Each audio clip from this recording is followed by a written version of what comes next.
नमस्कार। मैं doctor BK Paliwal आप सभी को सेल्फ हेल्प रिसर्च इनसाइट के इस सत्र में आपका हार्दिक स्वागत करता हूं। आज का सेल्फ हेल्प लेसन संत कबीर से।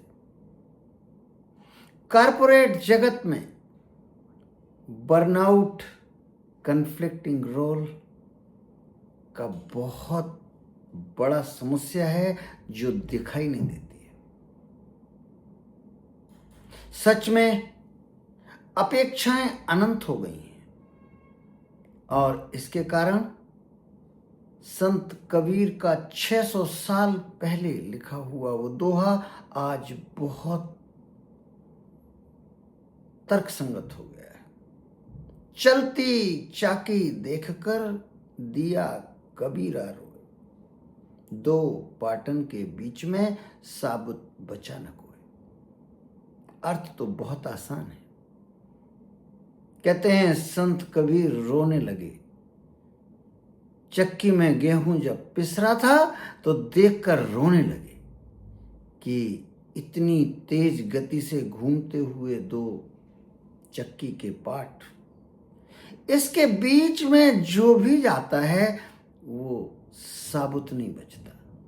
कोई उपाय नहीं है। जैसा प्रकृति ने बनाया था वैसा बचता ही नहीं। तो काम बनाम परिवार, कैरियर की चिंता सच में एकदम सार्थक है, पर क्या वो स्वास्थ्य के मूल्य पर? नहीं। पैसा कितना और सेहत, ये चक्की के दो पार्ट कहीं का नहीं छोड़ते। कई लोगों के पास तो जब स्वास्थ्य था तो पैसा कमाने के लिए सारा समय उसी में लगा दिया, और जो कमाया हुआ पैसा है वो बाद में बर्नआउट के कारण, खराब स्वास्थ्य होने के कारण सब डॉक्टरों को दे दिया या अस्पतालों में दे दिया। तो ये विरोधाभासी बातें बहुत सार्थक हैं। आज इस पर चर्चा करनी सेल्फ हेल्प में बहुत जरूरी है, क्योंकि समय रहते यदि ये बातों पर अनुकरण न किया गया, सही बाउंड्रीज तय न की गई और ठीक निर्णय आज न लिए गए तो उनको, ये रिवर्सिबल नहीं है, फिर उसको रिवर्स नहीं किया जा सकता। बुद्धिमत्ता बनाम शांति, धन बनाम शांति, समाज बनाम आत्म इच्छा, ऐसे तो आपको लाखों उदाहरण मिल जाएंगे देखने में। अगर इसका उदाहरण सच्ची में देखना हो तो जब काउंसलिंग हो रही हो एडमिशन के लिए, तब जाके देखिए ब्रांच का चुनाव कैसे होता है। माँ बाप ये देखते हैं नौकरी कहाँ ज्यादा अच्छी लगती है, ज्यादा रकम की नौकरी कहाँ मिलती है। एक पार्ट हो गया। दूसरा पार्ट है बच्चे को क्या चाहिए।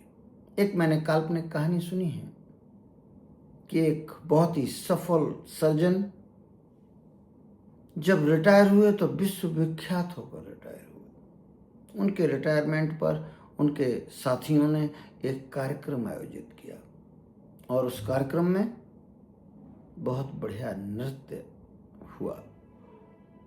डॉक्टर रोने लगे और इतना तेज रोने लगे कि सबका ध्यान उनके तरफ गया। लोगों ने पूछा क्या हुआ। उन्होंने बताया नहीं, लेकिन उनके बहुत ही बोजम फ्रेंड ने पूछा तो उसने कहा कि ये जो नृत्य हुआ आप लोगों को बहुत अच्छा लगा। सच बात है, मैं सर्जन नहीं, मैं नृत्य बनना चाहता था, नृत्य करना चाहता था। ये मेरी दिली ख्वाहिश थी, आत्म इच्छा थी, बन नहीं पाया। सोशल प्रेशर के कारण, फैमिली प्रेशर के कारण, ये जो कुछ भी कहें, तो आत्म इच्छा बहुत भिन्न हो सकती है और जो हम पूरी जिंदगी करते रह सकते हैं। ये मुद्दा बहुत गंभीर है, इस पर चर्चा जरूर होनी चाहिए, खुलकर होनी चाहिए। सेल्फ हेल्प रिसर्च इनसाइट इस बात की सलाह देता है कि ये जितनी जल्दी किया जाए उतना बेहतर। अपनों के प्यार के लिए समय नहीं, लेने के लिए समय नहीं, लेने और देने दोनों के लिए समय होना चाहिए। लेकिन प्रमोशन की ज्यादा चिंता है, और ये प्रमोशन की चिंता एक पक्ष में अगर देखी जाए तो वो एकदम उचित दिखाई देती है। लेकिन अपनों के प्यार के लिए, लेन देन के लिए वक्त तो चाहिए, उनके साथ बैठना तो चाहिए, उनके साथ चर्चा विचार विमर्श तो चाहिए। ये दो चक्की, इनमें किसी का कोई कसूर नहीं है। लेकिन हां, यदि इस पर मंथन न किया गया, समय रहते विचार विमर्श न किया गया, तो इसमें बहुत सी चीजें छूट जाएंगी। बहुत तेजी से कॉर्पोरेट वर्ल्ड विकसित हो रहा है, या यूं कहिए कि उसकी अपेक्षाएं बहुत तेजी से बढ़ रही हैं। फोमो एक वर्ड, साइकोलॉजिकल वर्ड है, फियर ऑफ मिसिंग आउट। कहीं मैं पीछे न छूट जाऊं, कुछ छूट ना जाए। अनंत ईमेल, 24 घंटे उपलब्धता कितनी घातक होगी, इसके परिणाम आज पता नहीं चलेंगे, हो सकता है इसमें वक्त लगे। लेकिन कबीर का ये 600 वर्ष पहले लिखा हुआ दो परस्पर विरोधी पाठ जब चल रहे हों तो साबुत बचना मुश्किल है। इसमें तय करना पड़ेगा कि हमें कितना चाहिए, कहां तक हम हाजिर होंगे, कहां तक हमारी उपस्थिति कॉर्पोरेट वर्ल्ड के लिए उचित है। और यदि ऐसा नहीं किया तो WHO के जो 2019 के आंकड़े हैं, उन्होंने तो बर्नआउट को ऑक्यूपेशनल फिनोमेना डिक्लेयर कर दिया। अमेरिकन साइकोलॉजिकल एसोसिएशन के जो शोध कार्य हैं, वो सुनकर आप चौंक जाएंगे कि यदि आपने बाउंड्रीज तय नहीं की, यदि आपने निर्धारण नहीं किया और ठीक ठीक बंटवारा नहीं किया इसमें, तो आप ये मान के चलिए 40 से 60% तक आपका मेंटल बैलेंस बिगड़ने की संभावना है। जो बाउंड्रीज तय कर लेते हैं वो 40 से 60% उनकी संभावनाएं अधिक हैं एकदम स्वस्थ रहने की। अन्यथा की स्थिति में इसका इंटरप्रिटेशन के लिए आप ये अमेरिकन साइकोलॉजिकल एसोसिएशन के वेबसाइट में जाकर के देखें, इसके बारे में पढ़ें। बहुत उचित बात है ये। WHO का बर्नआउट ऑक्यूपेशनल फिनोमेना के बारे में भी जानना हमारे लिए बहुत जरूरी है। यदि हमने ना जाना तो ये रिवर्सिबल नहीं है। बहुत ही सबसे पहली बात, दो परस्पर विरोधी अपेक्षाएं यदि हम पूरी करने चले तो बस कबीर का वो दोहा याद कर लीजिए, दो पाटन के बीच में साबुत भुजा न कोई।